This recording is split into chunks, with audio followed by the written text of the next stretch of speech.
নমস্কাৰ প্ৰিয় বন্ধুসকল, ভগৱানৰ বোলে 5টি নিবাস স্থান আছে। তাৰে মই 5টা সৰু কাহিনী আপোনালোকলৈ লৈ আহিছোঁ। মই যেনেকৈ বুজিছোঁ আপোনালোককো তেনেকৈ বুজাবলৈ চেষ্টা কৰিম। যদি ভিডিঅ'টো চাই ভাল পায় তেনেহ'লে লাইক, কমেণ্ট আৰু ছাবস্ক্ৰাইব কৰিবলৈ নাপাহৰিব।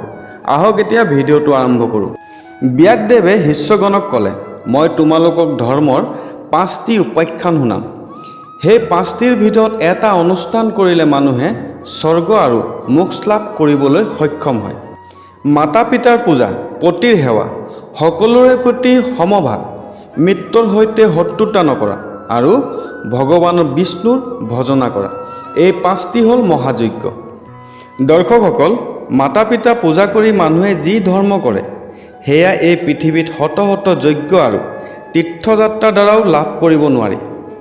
পিতা প্ৰসন্ন হ'লে সমস্ত দেৱতা প্ৰসন্ন হয়। যাৰ সেৱা আৰু শতগুণৰ বাবে পিতা মাতা সন্তুষ্ট থাকে সেই পুত্ৰই প্ৰতিদিনে গংগা স্নান কৰাৰ ফল লাভ কৰে।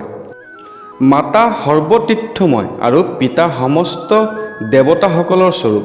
সেয়েহে সৰ্বপ্ৰকাৰ যত্ন সহকাৰে পিতা মাতা পূজা কৰা উচিত। যিয়ে পিতা মাতাক প্ৰদক্ষিণ কৰে তেওঁ সমগ্ৰ পৃথিৱী পৰিক্ৰমা কৰা হৈ যায়। পিতা মাতাক প্ৰণাম কৰাৰ সময়ত হাত, মস্তক আৰু আঁঠু মাটিত যিয়ে লগায় তেওঁ অক্ষয় স্বৰ্গ লাভ কৰে। যিমান সময় পিতা মাতাৰ পদধূলি পুত্ৰৰ মস্তক আৰু শৰীৰত লাগি থাকে সিমান সময়লৈ তেওঁ শুদ্ধ হৈ থাকে।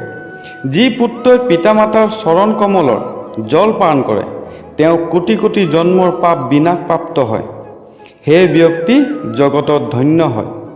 যি অধম ব্যক্তিয়ে পিতা মাতাৰ আদেশ উলংঘন কৰে তেওঁ মহাপ্ৰলয় পৰ্যন্ত নৰকত বাস কৰে। যিয়ে ৰোগী, বৃদ্ধ, জীৱিকাহীন, অন্ধ পিতাক ত্যাগ কৰি গুচি যায় তেওঁ ৰৌৰৱ নৰকত পতিত হয়। পিতা মাতাৰ পালন পোষণ নকৰিলে সকলো পুণ্য নাশ হৈ যায়। পিতা মাতাৰ সেৱা নকৰি পুত্ৰই যদি তীৰ্থ আৰু দেৱতা সকলোৰো সেৱা কৰে তথাপি তেওঁ তাৰ ফল নাপায়। বন্ধুসকল, ইয়াৰ পৰৱৰ্তী ভিডিঅ'ত প্ৰথম কাহিনীটো আৰম্ভ কৰাৰ প্ৰতিশ্ৰুতিয়ে আজিলৈ আহিলোঁ। ধন্যবাদ।